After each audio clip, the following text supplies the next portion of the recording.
What the deal, everybody? I am too rich to miss.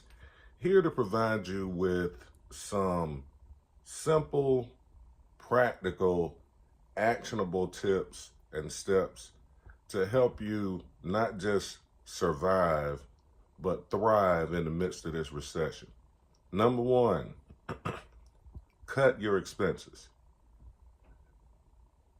Pretty self-explanatory. There's a lot of things that we think we need that we don't. Number two, resist the urge to seek out these grifters that want to sell you this BS online. Most things that you want to do takes time. Let me say it again.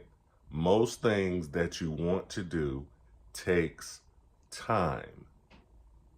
And last but certainly not least, doing it for the culture does nothing for your pockets.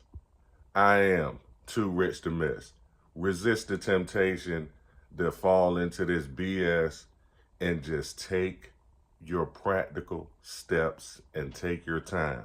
I promise you will get there. Peace.